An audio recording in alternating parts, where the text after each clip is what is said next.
Hi, everybody. Today is October 18th, and I had posted a video requesting for suggestions about topics, and Sophie 9568, hi. Um, you had requested videos about like everyday life, like how to live in our everyday lives. And I'm guessing, that I'm sort of just summarizing that means how do we live life in general, and that's what the 12 principles are about, mainly, because they give a sense of groundedness within our bodies, a sense of being truly present, being in our lives, while not being of the life.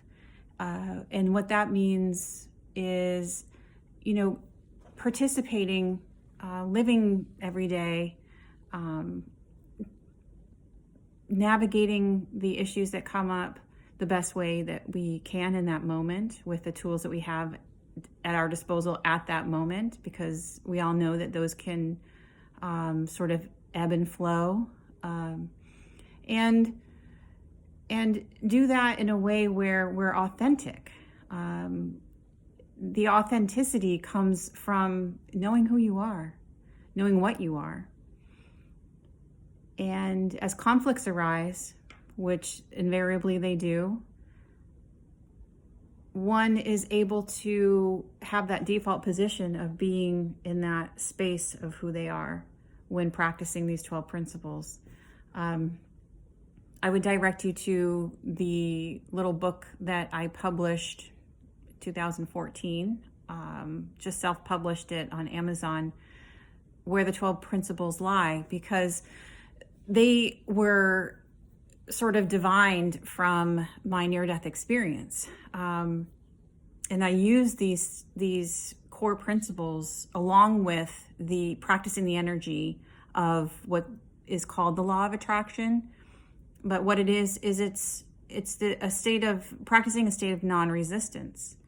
So non-resistance to other people, to situations, to ourselves, where we are, it's probably being as egoless as possible, is a great kind of way to summarize it.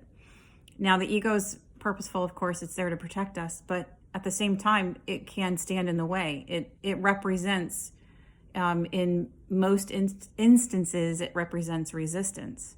So, in my near-death experience in death, I was in a non-resistant state where everything flowed, everything was instantaneous in its manifestation.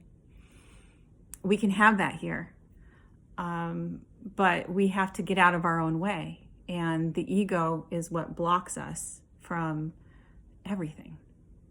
So, while also protecting us. So how do you strike a balance, and know when you're in like an ego protective mode or in a state of non-ego? And for me, it's all through feeling. Everything is about emotion, energy in motion, feelings. I can't emphasize enough to pay attention to how you feel when, in the face of every single situation that we encounter in our lives, with regard to the thoughts that we think. How do the thoughts make us feel in our bodies? What energy do those thoughts evoke? The situation that we're, in front of, what energy does that situation evoke within us? Be like the meta analyzer of it. Be outside of yourself, be the observer, and look at it. And it may sound like a lot of work, in the beginning, and maybe it is. Maybe it is hard. It can be, but only if we look at it that way. If we just can try to relax and start implementing little changes in our lives, in how we think, in monitoring how we feel, start doing the things that can help us to feel better in these physical bodies while we are living the life we came here to live. It just has the potential to bring in so much joy, so much ease, fearless living.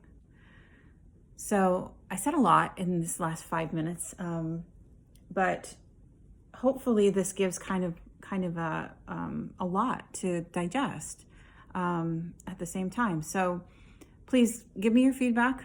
Let me know your thoughts, your feelings, and I'll just, keep posting. I'll just keep posting ideas that come to me in like little short spurts. Maybe that'll be something that is digestible for everybody. But anyway, lots of love, and please be good to yourself. Be grounded, especially now. Things are crazy. Things are crazy out there. But there is a light at the end of the tunnel. There is a light now if you want to have it, if you want to see it. Love you all.